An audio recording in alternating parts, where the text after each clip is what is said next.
I can't believe that my life went to hell in just 4 years. It was 4 years ago that my wife went to work at Gilbert Endeavors. Both of our kids had become teens and Sarah was anxious to get out of the house. An entry-level secretarial job seemed perfect at the time. My name is Skip Trexler. My actual name is Austin, but I have always been called Skip. I was what people would call wiry. All my life I have been on the lean side and a bit peaked. My parents tried their best to beef me up, but nothing seemed to work. Finally, when I was in my early teens, they just gave up and decided to accept me as I was. It was a hell of a relief. I was average in height and still under 140 pounds when I graduated high school. Now, a lot of the thinner guys that I went to school with were active in track and field or on the swimming team. Some of them were great cross-country runners. Unfortunately, I had no interest in any sports, especially competitive ones. The closest that I got to anything of a physical nature was shooting. Not trap or skeet, but long-distance shooting. In order to do this, it required me to get outside and included quite a bit of hiking and climbing. Of course, I was not talking about target shooting, but varmint hunting. I took to it with a passion. All through high school and college, I spent most of my non-academic time either shooting or reloading. After 8 years, I was able to consistently hit a 2-inch target at 100 yards. My weapon of choice was a Marlin 336C cambered for the .219 zipper. That cartridge had been out of production for many years, but I still made my own out of 30 to 30 shells necked down. Being good at something like this gave me a sense of pride in accomplishment which I desperately needed. 2 important things happened. While I was in college, I met my wife, Sarah, and I met my future business partner, Chuck Fuller. Other than that, it was a bit boring. I got my degree in geology, got married, and started a small surveying business with Chuck. Life was good. Chuck and I never worked for anyone else. After college, we each put up $2,500 and started our own little surveying company.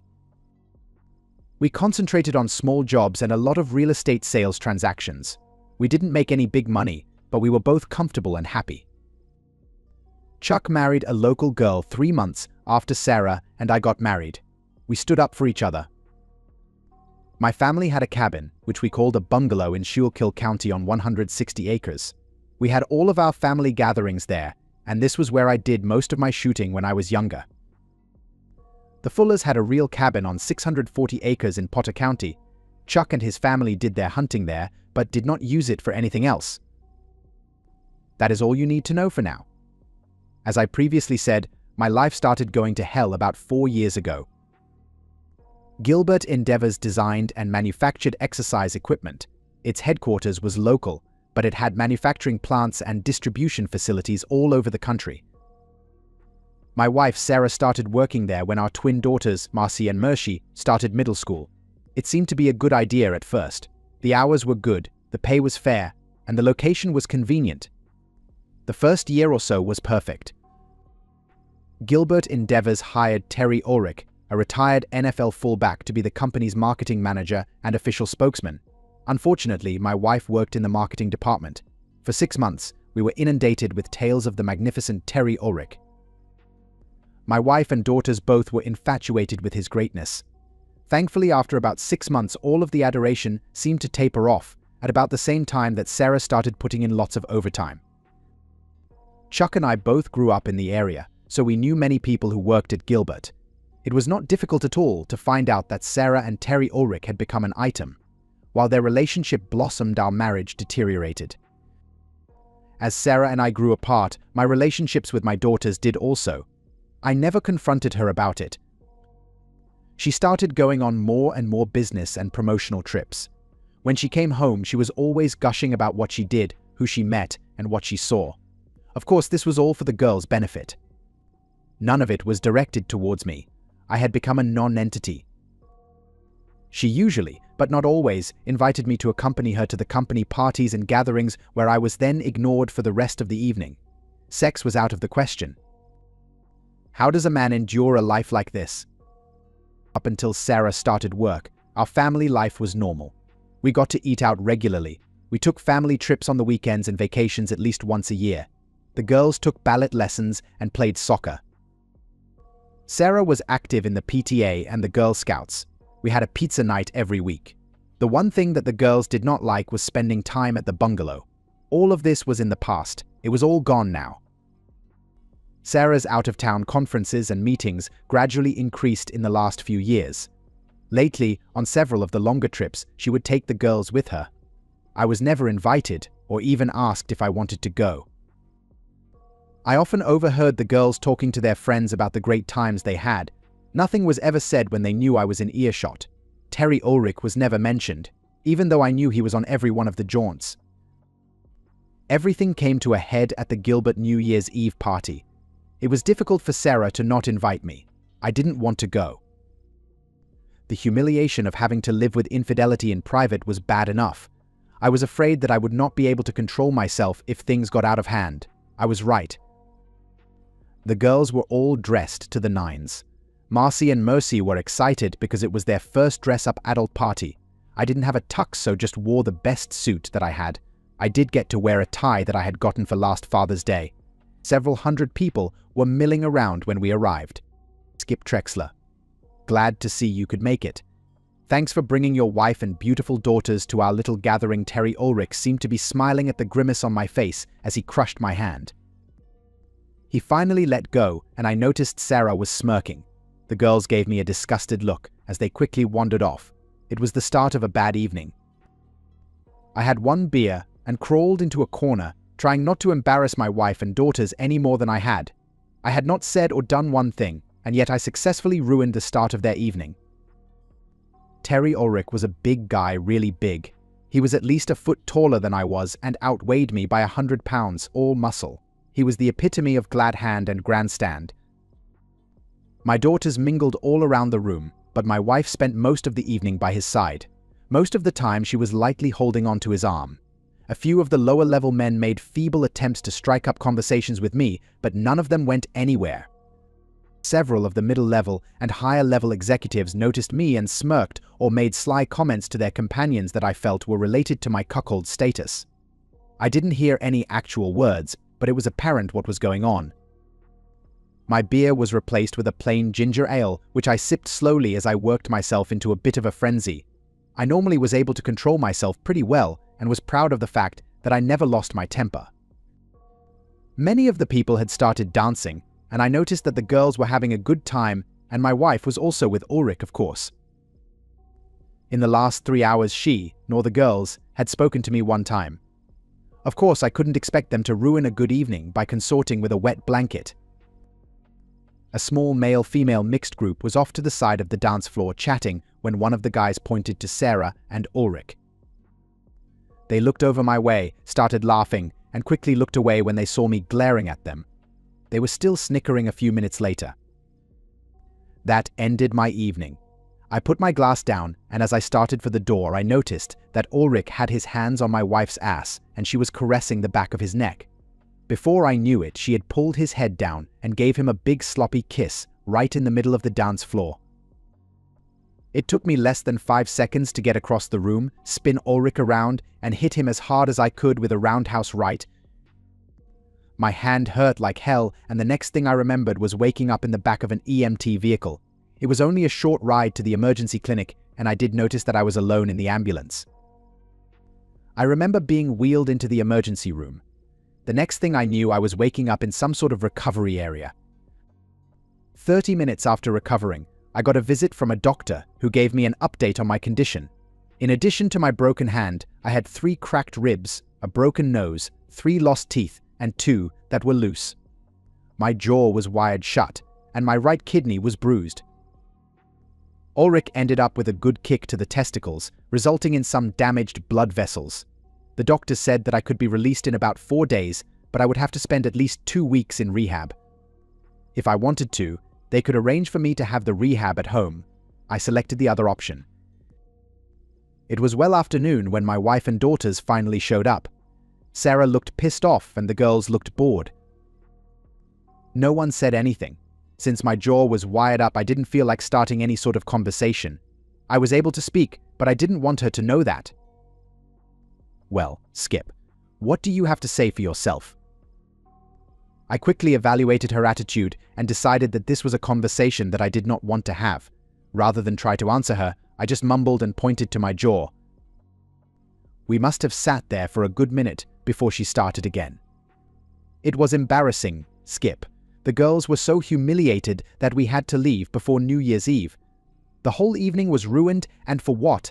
I should have known better than to take you out in public. I guarantee that nothing like this will happen again. She had no idea how right she was. I just sat and looked at her. I couldn't even manage a smile, so I did nothing. They stayed a few more minutes. Since I did not respond in any manner, they finally just got up to leave. On the way out, Marcy paused and looked over her shoulder. "Thanks for nothing, Dad." Chuck showed up a couple of hours later. We chatted for a few minutes. Yes, I could talk, and then he pulled out the local newspaper. I made the front page. Local NFL hero protects wife and daughters from abusive father. The attached story went on to explain how I attacked my wife while she was dancing at the Gilbert Endeavor's annual New Year's Eve party. Terry Ulrich rushed in and subdued me until officials could take me away. Not exactly how I remembered it, but that's the story that people will believe. Chuck and I talked for a couple of hours and discussed a few options. After he left, I opted out of supper and requested a sleeping pill. I needed a nice long rest. I spent most of the next day being tested, probed, and poked. All the damages had been detected and acted upon. All I had to do now was wait and heal. One of the hospital staff gave me a list of recommended rehab facilities in the area. I selected one just outside of Hamburg. Chuck showed up later that evening. I sold him my share of the company for $2,500. Of course, the handshake part of the sales deal was what was important. I was still part owner, but not on paper. All good things in time. We got a good laugh out of the fact that 1 week at rehab costs $2,500. Sarah and the girls did not see me at the hospital again. They did come back a day after I relocated to the rehab facility, and as I understand it, were highly pissed off that they had not been notified. They were really pissed off when they came to rehab and were denied access. It seems that I was able to indicate who could and could not visit when I signed in. One of the orderlies let me know that they attempted to see me.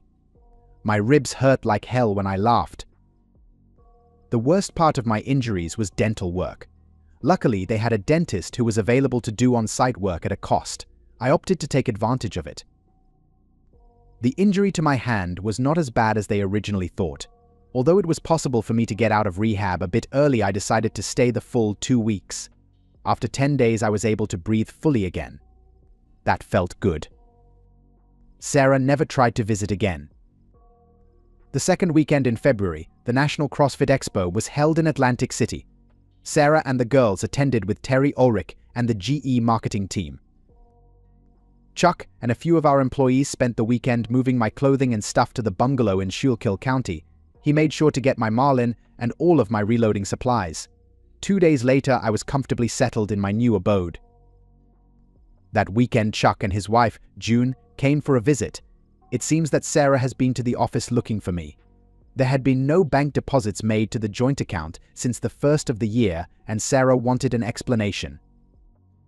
Chuck spent a half hour trying to explain to her that not only did I no longer own part of the company, but I also didn't even work there. In frustration, she stormed out threatening to see a lawyer. After a couple of weeks, I was functioning pretty well. The jaw situation was not nearly as bad as they originally thought, so I was back to normal eating and drinking in a couple of days.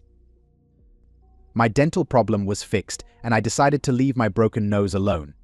I needed the small bit of character that it added. The other bruises and pains were healing normally. I did my therapy and exercised as directed. Chuck left me with one of the company trucks and a credit card. I also took a large amount of cash with me in case I needed it. I left my phone with Chuck. The bungalow was comfortable, but it was only temporary. I was doing a good bit of walking and started jogging at a leisurely pace. Terry Ulrich had a large house on Douillet just outside of town. It was a long winding road going up Mount Penn. There were not a lot of homes there, because it was difficult to build on the steep mountainside. The house was not hard to locate, and I was able to find several nice secluded vantage points. I would not be a quiet cuck. I spend my mornings exercising and getting fit. My afternoons were reserved for target practice. It was a good year for the groundhogs, but I gave them a pass and concentrated on inanimate targets. My Bushnell laser rangefinder indicated that I needed to be accurate at 133 yards. I would be ready when I could consistently take out an egg at that distance. I bought a lot of eggs. I bought a suppressor. I spend my evenings planning, adapting, and reloading. I limited myself to 1 black and tan a day. I started growing a beard. Chuck was coming up to see me every 2 weeks or so. Sarah had stopped by the office several times, still trying to locate me. After 2 months, she gave it up. Chuck always brought several newspaper clippings along. It appears that my wife and daughters were continuing to enjoy the high life with their new benefactor. He had to be completely supporting her by now because I was contributing nothing. Oddly, Sarah and the girls were still living in our old house, which I did not understand. It was time to move things along. I started driving back to the city early in the mornings so that I could pick out a good vantage point to observe Terry's house. Parking was a pain in the butt, so I ended up having to hike a bit. He was a creature of habit. I had never expected such a big guy to be a swimmer, but he did 50 laps every morning. Naturally, the pool was heated. That weekend, I made a trip to Potter County. Relocating from the bungalow to the cabin would be quite an adjustment. No electricity, no running water, and no cell phone signal. It was a 45-minute drive to the nearest Walmart in Olean, New York. I didn't want to make the drive in the wintertime, so I stocked up on everything I would need for the next 4 months at least. If I forgot anything or needed something that I hadn't thought of, I could get it before any bad weather closed me in. Early Wednesday morning, I drove to the office and moved all my items from the truck to my Subaru Outback. I parked the company truck at a construction site at the base of the mountain and hiked up to my selected vantage point. There was no other traffic at that time of the morning. I set up the tripod and installed the can. I had one in the chamber and one in the tube, with the next 2 ready. 20 minutes later, Terry Ulrich came out for his morning swim. The first shot shattered his right ankle. Even with the suppressor, it was loud that early in the morning. 2 seconds later, his left knee exploded. I loaded the next 2 rounds and took out his left elbow. My last designated target was his right wrist, which I could not get a bead on because of his erratic movements, so I gathered up my brass quickly and quietly left. 10 minutes later, I left the construction site and returned to the office and my waiting Subaru.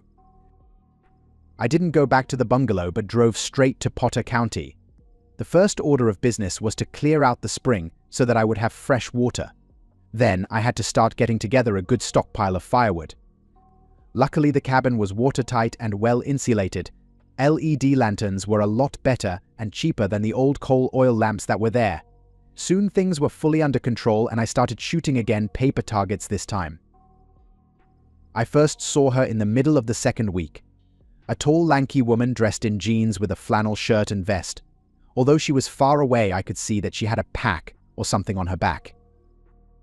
She passed by on the old logging trail that ran alongside the open area that was used for the shooting range. 640 acres, and I still had no privacy. Of course, it was far more practical to build the cabin near a road where materials could be brought in. The acreage was for the deer and occasional bear. One day, when I had a chance, I put the scope on her. She had a compound crossbow over her shoulder. I had no idea what she was doing with it, but I was interested. There was a small fire pit area at the range, so I started to bring an old galvanized coffee pot and biscuits with me. Yes, I made pretty good biscuits. I felt like I was setting some sort of trap. 3 days later, my trap worked. Excuse me. My name is Claire. I was hoping that we could talk. She took me by surprise. Not being very socially adept, I sort of stammer a bit, and motioned for her to sit down. Would you like some coffee? That was the best that I could do. She nodded, smiled, and slid the crossbow off of her shoulder before sitting down. My name is Skip. I just got here about 2 weeks ago. I noticed you in the area several times. I am staying at the lodge about a mile down the road. I try and walk every day and I usually end up in this area. I handed her one of my famous biscuits. Are you staying here long? I'll be here for the rest of the summer. Yourself, it's open. 4 or 5 months at least. She seemed to like my biscuit, but I got the feeling she would have preferred cream and sugar in the coffee. She didn't say anything, I just sort of picked up on it. Do you own this place? No, it belongs to a friend of mine, who lets me use it. We sat quietly for a few moments. Do you hunt? No, not really. I used to do a little varmint shooting, but I haven't done any for years. Just doing a little target shooting now. I don't want to be pushy, but would you mind if I used your range for a little practice? I haven't found any good places where I could use my bow. She had an accent that I could not place. It was either English, Australian, or Scottish. I didn't want to ask. No, not at all. I think we could find something suitable for a target backstop. Feel free to use it any time. She ate a second biscuit. I felt really good. I am just curious. I thought that most people were using compound bows now. You have a recurve bow and it looks new. Don't get me started. Just take my word for it, recurve is better. She used plain bolts for target shooting, but always carried 4 hunting shafts mounted on her bow. That evening, I drove down the road a few miles and picked up 3 hay bales. Thus started my summer with Claire Charles. Claire would arrive every day and return to her lodge every evening. The lodge staff had a tracker on her cell phone so that they knew where she was at all times. If Claire did not arrive back at the lodge, they would send someone out to locate her. It was an arrangement that she set up upon her arrival, and it seemed to work out very well. It was the start of our second week together when we were hit with a heavy summer squall. We huddled on the porch of the cabin laughing and joking about her dilemma. Without saying anything, she pulled out her phone and called the lodge. She informed them that due to the weather, she would be unable to return that evening and that she had found a comfortable place to stay for the night. I was both surprised and delighted. Thus, my platonic relationship with Claire Charles turned intimate. From there on, we would alternate our sleeping arrangements. The Highlands Lodge was totally out of place in Potter County. It was posh, very expensive, and was considered an upgrade from the Poconos. Most of their guests were from overseas. Claire's family was from Cornwall. The Highlands had hot showers, lavish meals, and laundry service which I took full advantage of. Sex in the wilderness is fun, but a lot more enjoyable when you have facilities. We were spending less time at the range. A couple of weeks later, while Claire and I were busy getting lunch together, Chuck and June arrived. June seemed especially pleased that I had a companion, and even more so when she figured out it was a full relationship. We kept things light for the first few hours, and then June and Claire wandered off to girl chat. Chuck thought it was funny that Claire liked her beer warm and I had to have mine cold. I had to make several trips out to the spring to get refills. After Terry Ulrich's tragic attack, I became the initial suspect. That turned out to be a bigger problem for Terry than he had imagined. The press wanted to know why I was the main interest. The more they looked into it, the worse things seemed to go for Terry and my wife. Although the main focus was to find me, the press quickly shifted to the relationship between Terry and my wife. 3 weeks later, Terry Ulrich was no longer the spokesperson for Gilbert Endeavors. The police had visited the bungalow in Schuylkill County and found it empty. They had no credit card leads, no phone call leads, and no idea whatsoever where I might be. They never asked Chuck about the cabin. Chuck mentioned that Sarah had come by the office several times trying in vain to find out where I was. She appeared to be a bit desperate, as her money source started to dry up. According to Chuck, it appeared that Terry had lost interest in her and was blaming her for his demise. I had no plan for my next step. I couldn't go back, and I had no other options that I wanted to explore. I was drifting at the moment. As we approached the end of the year, I found myself becoming complacent. I was happy and content with Claire, but I should have been paying attention to my real life. It was a brisk fall day, and I was alone at the cabin. Something was not right, but I could not figure out what it was. I just got the wood stove stoked back to normal and had the coffee started when the door suddenly burst open. Terry Ulrich was just as big and just as ugly as he was the last time I saw him. He stood in the open doorway with a big grin on his face and an old .38 police special in his right hand. He seemed to be standing unsteadily and held his left arm at an odd angle as if he were trying to balance himself. We just stood there, looking at each other. I was expecting some deeply meaningful words of vengeance, but nothing came. "Coffee?" I asked. bastard. I spend over $10,000 to find you. No, I don't want any damn coffee. Well, what can I do for you? I know it was you, you sneaky little weasel. Your wife told me that you used to do a lot of target shooting. I hope you have 911 service up here, because you are going to need it. His face was getting all puffed up and red as he talked. He seemed to be working himself into a fury of some sort. All of a sudden he got a shocked expression on his face, dropped the gun, and fell to one knee. Terry Ulrich rolled over on the floor howling at the top of his lungs. About 12 inches of a crossbow bolt was sticking out of his left buttocks. The other 6 inches were buried deep and firm. Claire just stood in the doorway smiling. We ran most of the way back to the Highlands. I had taken nothing with me from the cabin. It took Claire about 15 minutes to get all of her stuff loaded in her rented Land Rover. We were laughing the whole time like a pair of high school kids. We finally calmed down to a fairly normal state when we reached US 80. Breakfast was calming and satisfying. I assume that he has removed the arrow and got to a facility for treatment by now. I don't think so. He has to call 911. I shot him with one of the hunting bolts, with a triple-bladed head. It has to be cut out. It cannot be pulled out. He will probably have to lay on his belly on the gurney when he goes to the emergency room. That has to be embarrassing.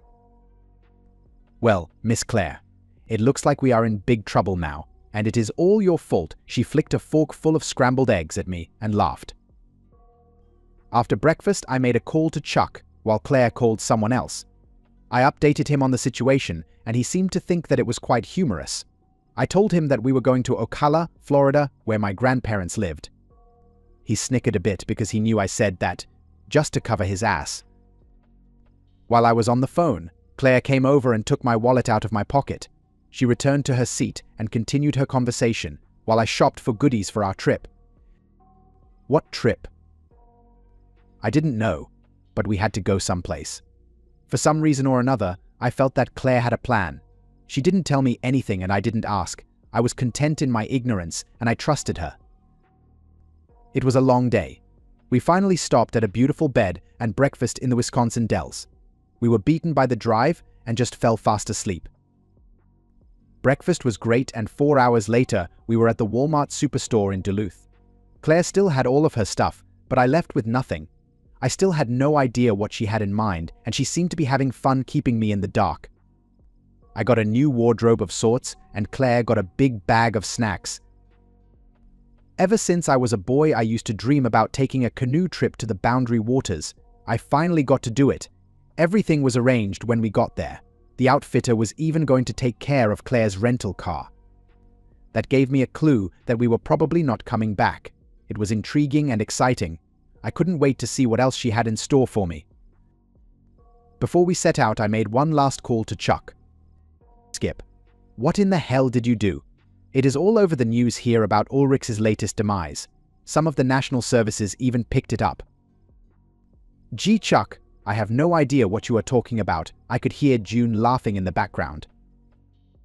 Well, his media image is dropping like a lead balloon. It seems that he can't do anything right. Couldn't have happened to a nicer guy. I always wanted to say that. By the way, Skip, nice move on the divorce. Sarah was not expecting it, and it hit her hard. I don't know how you did it from up there, but it seemed to work. She has no idea what she is going to do and has no money to do it with. Chuck, believe me, I am not joking. I have no idea what the hell you are talking about. I never even went to see a lawyer. Are you sure about the divorce? Yeah, she was waving it in my face and ranting about it, just this morning. Well, it was nice to get some good news for a change. By the way, can you stop by the cabin and have somebody get my stuff and my car? The Marlin is still there. No problem. Where are you now? Moss Bluff, Florida. I am looking for a trailer I can rent. Claire was standing on the dock, waving me down. The canoe was loaded to the gills. I was thanking my parents for making me go to Boy Scout camp when I was younger. At least I didn't feel like a complete doofus.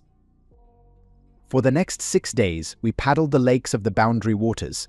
We had a different designated campsite each night. Claire knew where she was going and was using her cell phone GPS to get there. I was along for the ride and enjoying it. The best part of the trip was that she enjoyed sex under the stars. It was noon the next day when our adventure continued. We were met by a single man at a small dock on a remote road. Claire and he started hugging and talking French. After 30 minutes or so, he gave Claire the keys for the truck along with a large envelope. We took our things out of the canoe and set off down the road. I looked in the rear window and saw him push off from the dock. I was driving and Claire started rooting through the envelope. "I guess I better get used to calling you Clinton." Of course, I gave her a strange look. She did her little snicker kind of laugh and handed me a Canadian driver's license with my picture on it. The name on the license was Clinton Barfield. "You're kidding, right?" "No, you are now Clinton Barfield, and you also have a new Canadian passport," she proudly waved in front of my face. "Are we in Canada?" "Of course, silly." 4 days later we landed in Newquay. In 2 hours we were at Claire's family home just outside of St. Austell. It was as if I was born here. I felt comfortable and content. I was still very anxious about meeting Claire's family. The manor house was enormous. Her father asked me to join him in the den. On the far wall was an elaborate walnut gun cabinet. I watched with interest as he reached inside and removed a rifle. He handed it to me and smiled. It was my Marlin 336C chambered for the .219 zipper. I knew I was home. That's the end of this story. If you found it engaging, please give it a thumbs up and don't forget to subscribe for more content like this.